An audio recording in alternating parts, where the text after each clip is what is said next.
Vehicles now inherent access from the rider instead of having access defined on the vehicle itself. What this means is that if I give myself all access, which I did, I can now drive a vehicle like a Segway.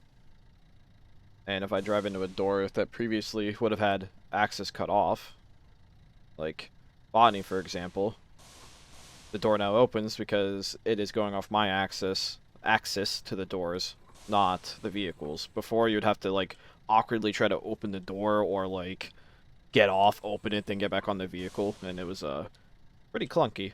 But that has been fixed. AFK kick feature is added to the game, where if you don't do anything for long enough, you'll be warned for being kicked and then eventually kicked if you don't resume control. This will help fill up lobbies, and due to the fact that Lizard maintains max pop a vast majority of the time, it will actually be held by active players. Artifact analyzers linked to console's round start now actually work properly, so you no longer have to go and link them or unlink them and link them again to start using your analysis console. You can now weld modular mines and grenades to salvage them back for the 5 steel. Like so. The engineering jumpsuits and the emergency fire suit sprite have been updated. Also, most hard hats have also been re-sprited / reshaded.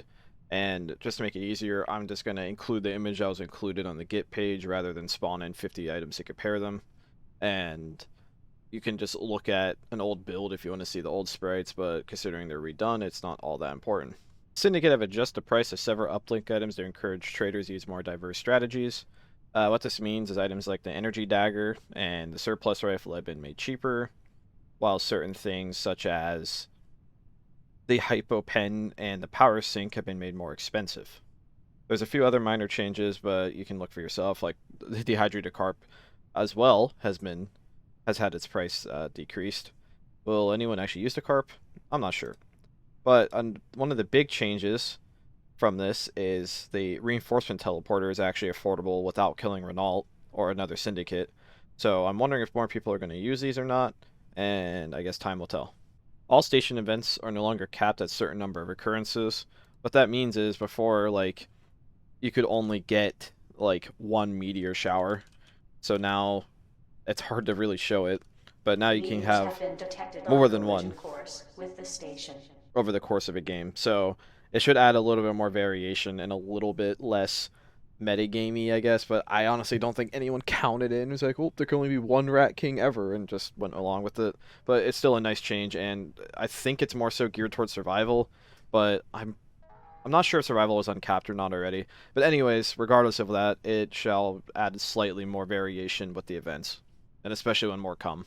Ghosts can now toggle their FOV, which means that you can toggle your view to look as if you're a player.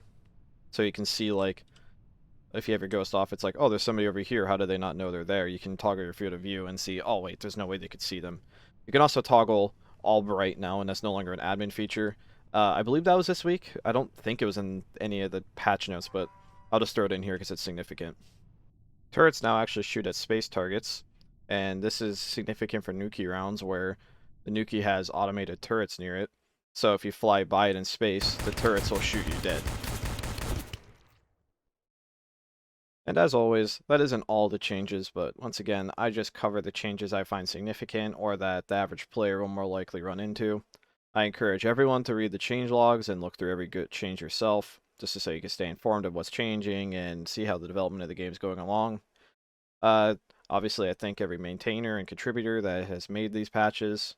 Every week is just another great week for the game, and I'll just slowly scroll through the changelog so you can see it yourself, but you can view this in-game at any time, from the lobby or from in-game itself. Thank you for watching. There will be one again next week, and expect more content as well.